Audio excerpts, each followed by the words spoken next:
세상에는 많은 부류의 사람들이 있습니다. 특별히 감사에 대해서 네 종류의 사람들이 있습니다. 첫 번째는 감사를 할 줄 모르는 사람입니다. 두 번째는 감사를 알되 갚으려 하지 않는 사람입니다. 세 번째는 이것 해줬어, 즉 조건을 따져서 감사하는 사람입니다. 넷째는 범사에 감사할 줄 알고 그 은혜를 갚으려 하는 사람입니다. 여러분, 오늘 네 가지 부류 중에서 혹시 여러분은 어느 부류에 속하는지 한번 답해 보시길 바랍니다. 혹시 나는 1번이다? 아무도 없군요. 그럼 나는 감사를 알되 갚으려 하지 않는 사람이다? 2번? 네, 아무도 없군요. 세 번째는 어떤 성도님이 나에게 오늘 조건을 충족해 줘서 감사하는 사람이다. 아무도 없군요. 그럼 네 번째, 범사에 감사할 줄 알고 그 은혜를 갚으려 하는 사람이다. 몇 번이라고 생각하십니까? 그렇죠. 맞습니다. 여러분, 범사에 감사할 줄 알고 그 은혜를 또 다른 사람에게 나누고 갚으며 함께하는 우리 믿음의 성도. 여러분, 이번 3주간 감사 특별 새벽기도 프리큐를 통해서 여러분 날마다 감사함이 아마 넘쳐나질 겁니다.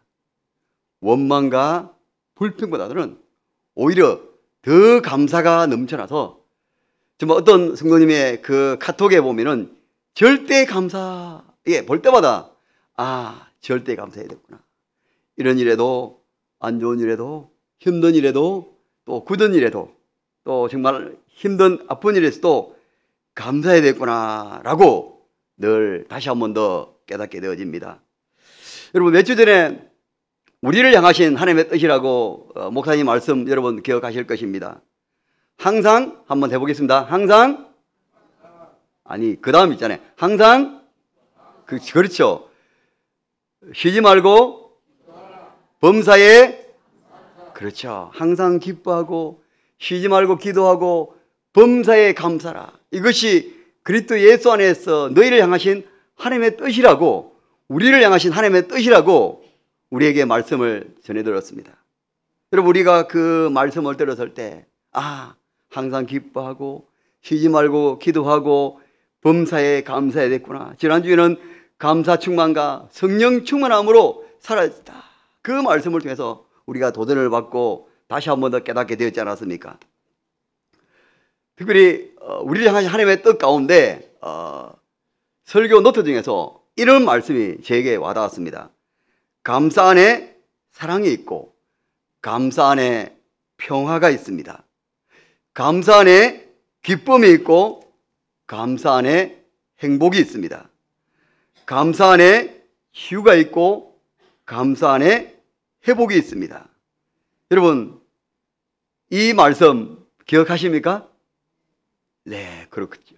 우리 성도님들은 역시 목사님의 말씀을 잘 기억하시고 이렇게 실천하는 것 같습니다. 여러분, 감사 안에 사랑이 있고 감사 안에 기쁨이 있고 감사 안에 회복이 있고 치유가 있고 행복이 있고 평안이 있다는 것을 늘 기억하며 날마다 감사하며 살아가는 저와 여러분이 되었으면 좋겠습니다. 감사의 생각을 하고 말투와 행동을 훈련하면서 정말 하나님께 감사하며, 그리고 우리를 사랑해 주시고 우리를 위해서 기도해 주시는 부모님의 사랑에 감사하고, 또 아이들은 선생님의 사랑에 감사하다는 그 말씀을 우리가 늘 기억하며 살아갔으면 좋겠습니다. 사랑하는 여러분, 이스라엘 백성들이 출애굽을 했을 때 그들은 하나님의 놀라운 구원의 은혜에 감사하며 찬양을 했더랬습니다. 그러나 얼마 가지 않아서 불평과 원망의 말을 했습니다. 여러분, 우리가 이 감사 새벽기도 총징을 대해서 전에는 원망할 때도 있었고 불평할 때도 있었고 정말로 부정적인 말 할 때도 있었고 정말 늘 소극적인 그런 말을 할 때가 있지 않았습니까? 이번 감사 프로젝트를 통해서 우리는, 저와 여러분은 하나님이 기뻐하시는, 하나님께서 사랑하시는 우리 믿음의 성도들 아니겠습니까? 정말 늘 감사하며 살아가는 저와 여러분이 되어지기를 소망합니다. 오늘 본문의 말씀을 잠시 살펴본다면은 그리스도 안에서 행하라. 즉 오늘 7절에 보면은 그 안에 뿌리를 박으며 세움을 받아 교훈을 받은 대로 믿음에 굳게 서서 감사함을 넘치게 하라 라고 말씀하고 있습니다. 여러분, 여기서 네 가지 근면이 있는데요. 뿌리를 박으며, 그리고 세움을 받아, 그리고 믿음에 굳게 서서 감사함을 넘치게 하라. 이 네 가지 근면이 모두 수동태로 되어 있다는 것입니다. 근데 원문에 보면은 그 안에는 어찌냐면은 주 안에 뿌리 박히고 세워지고 믿음에 굳게 섬을 받아서 감사함이 넘치게 하라라고 말씀입니다. 이 말씀 다시 한번 하면은 모든 일에 하나님의 도우심에 이루어진다는 신앙의 표현입니다. 더욱더 특이한 것은 이 네 가지 중에서 첫 번째 뿌리를 박히다, 이 뜻은 즉 예수 그리스도 안에 이미 뿌리가 박혀 있어야 한다는 것입니다. 여러분, 뿌리가 없으면 싹이 날 수가 없습니다. 제가 이번에 시골에 어머님을 만나기 위해서 제가 방문을 하게 되었습니다. 비가 왔습니다. 비가 오는 조그마한 텃밭에 쌍추들이 넘어져 있는 거예요. 그래서 제가 쌍추를 뽑으면서 잘못하면 뿌리가 빠지는 거예요. 그래서 뿌리 빠진 거 도로 심어놓고, 그래서 줄기만 이게 뽑아서 제가 집에 가서 이제 쌍추 쌈을 먹었는데요. 여러분, 뿌리가 없으면 싹이 나지 않는다는 거 아니겠습니까? 제가 집에서 사실 조그마한 텃밭에 사각에 쌍추 씨앗을 심고 이렇게 집에서 물을 주고 해봤는데요. 어느 날 싹이 몇 개 넣어두면은 그만 나오지 않는 거예요. 보니까 제대로 관리하지 않고 물을 제대로 제때 주지 않으니까 말라서 뿌리가 삭아서 없어진 거예요. 그래서 쌍추를 이렇게 집에서 키우지를 못했는데요. 그래서 그 키우지 못했지만은 시골에 어머님 댁에 가서 텃밭에 쌍추를 키워서 먹었다는 것 아니겠습니까? 여러분, 그렇습니다. 우리 성도들은 예수 그리스도 안에서 뿌리가 박혀 있어야만이, 그래서 어떤 시련이 오고 힘들지라도 세워지고 굳게 섬을 받고 마치 나무의 꽃과 열매가 넘치는 것처럼, 열리는 것처럼 저와 여러분은 정말로 감사함이 넘치게 사는 그런 삶으로 살아가기를 원합니다. 믿음에 굳게 서 있는 자만이 넘치는 감사를 할 수 있다는 말입니다. 감사는 상황과 그리고 환경의 문제가 아닙니다. 또 자신의 느낌의 문제도 아닙니다. 감사는 믿음의 표현입니다. 믿음이 있느냐 없느냐에 따라서 범사에 감사할 수 있습니다. 그러나 정말 믿음이 뿌리박지 않는다면 범사에 감사할 수 없고 사사건건 원망과 불평을 할 수 있습니다. 내가 아무리 오랜 신앙생활을 했더라도 믿음에 굳게 서지 못하면 상황과 환경에 따라서 때로는 다른 사람의 말 한마디로 인해서 흔들릴 수밖에 없고, 또 그로 인해서 원망하게 되고 불평하게 된다는 것입니다. 사랑하는 여러분, 저와 여러분은 정말로 감사의 그 뿌리가 굳게 서서 어떤 누구의 말로 인해서 낙심하거나 실망하거나 원망하거나 불편한 것이 아니라 오직 감사와 넘쳐나는 삶으로 살아가기를 소망합니다. 여러분, 어떤 상황에도 감사합니다, 어떤 상황에서도 어떤 힘든 일에서도 감사합니다 라고 고백하기를 원합니다. 돈 베이커 목사님이 쓴 감사요법이라는 그 책에 보면 이렇게 있습니다. 감사는 환경을 변화시키지는 못한다. 그러나 태도를 변화시킨다고 말하고 있습니다. 감사의 조건과 환경을 변화시키지 못합니다. 그러나 감사는 나의 마음가짐을 가꾸어 나의 태도를 변화시키고 나 자신을 변화시킨다는 말입니다. 사랑하는 여러분 가족 중에 누가 감사하면 나도 감사할 건데 라고 아니라 내가 먼저 감사하고 우리가 먼저 감사하면 우리 가족도 우리 자녀도 우리 식구들도 따라서 감사하게 된다는 것입니다. 사랑하는 여러분, 우리는 이 감사의 삶을 살면서 또 하나가 있습니다. 하나님께 영광을 돌려야 한다는 것입니다.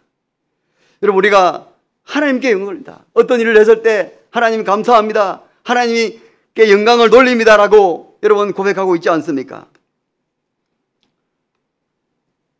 그것처럼 감사가 얼마나 중요한지 다시 한번 우리에게 말씀해 주고 있습니다. 억지로 감사가 아니라 은혜를 부으셨으니, 은혜를 받았으니 하나님께 정말로 감사하며 하나님께 영광 돌리는 우리의 삶이 되었으면 좋겠습니다. 입술로만 감사하는 것이 아니라 믿음의 표현을 하고, 그리고 감사의 표현을 하고, 또 다른 사람들에게 그 감사를 계속해서 흘러갈 수 있도록 우리가 이 역할을 감당하면 좋겠습니다. 성 어시스트는 고린도전서 13장 13절의 말씀에서 믿음, 소망, 사랑이 이 세 가지에 우리의 삶에 항상 있을 것이라는 말씀이 기록되어 있는데, 나에게 한 가지 더 추가하라면 감사를 넣겠다라고 말했다고 합니다. 여러분, 우리 성도들의 삶에 감사가 얼마나 중요한지 말해주는 대목입니다.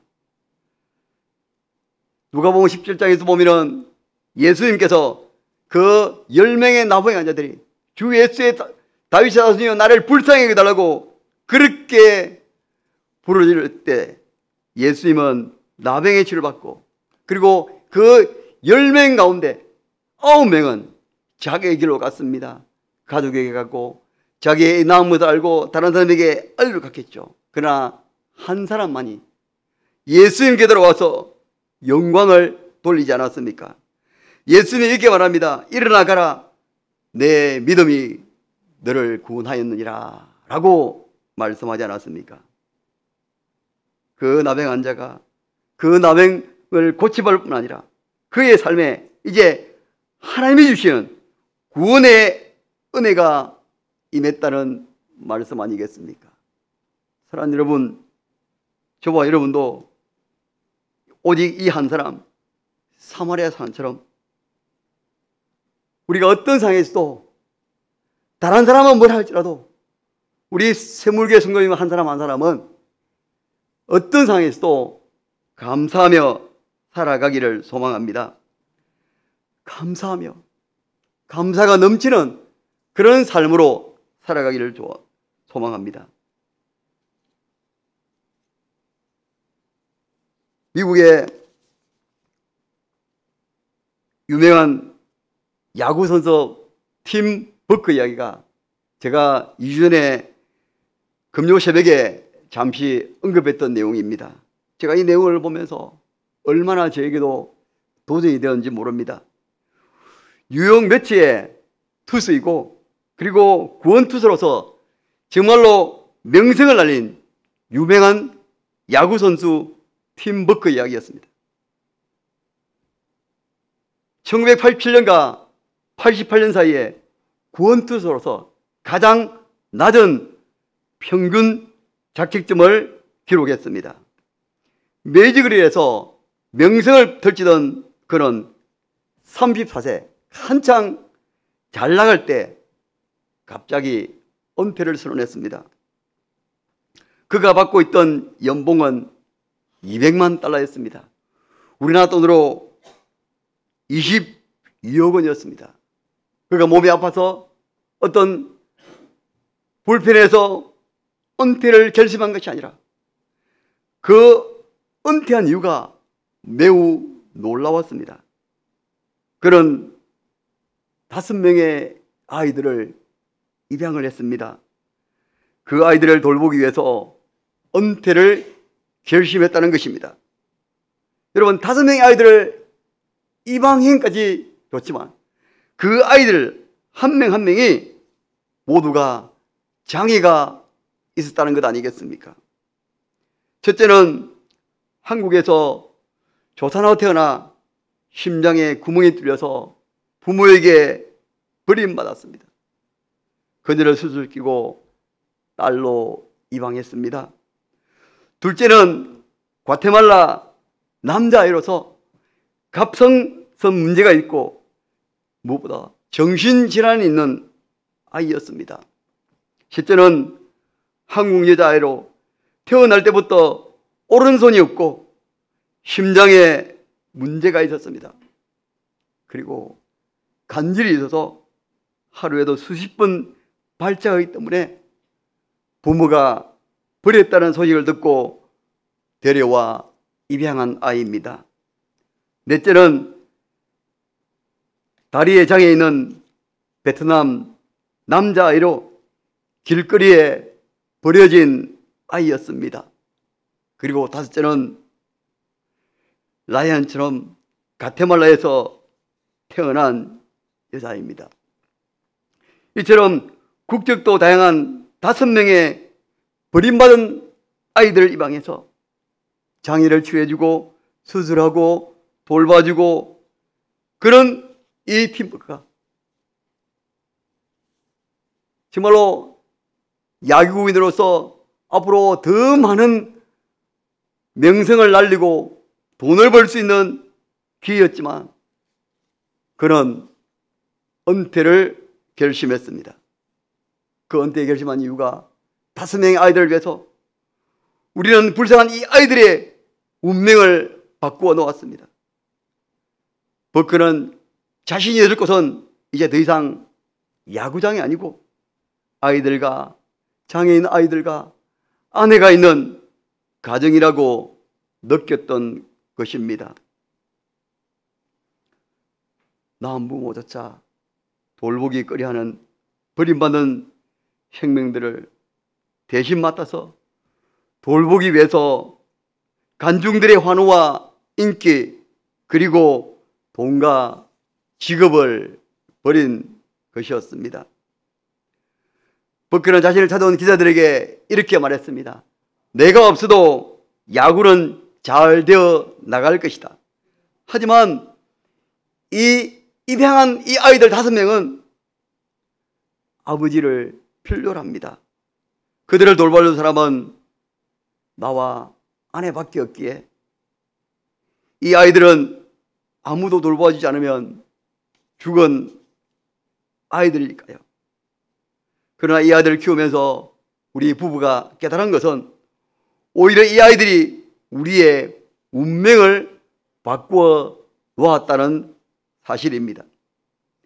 이 아이들은 우리에게 감사를 알게 했고 행복을 깨닫게 해 주었다고, 그리고 그 고통을 극복할 힘을 주고 참 그리스도인으로서 되게 해 주었다고 그렇게 고백하는 것 아니겠습니까?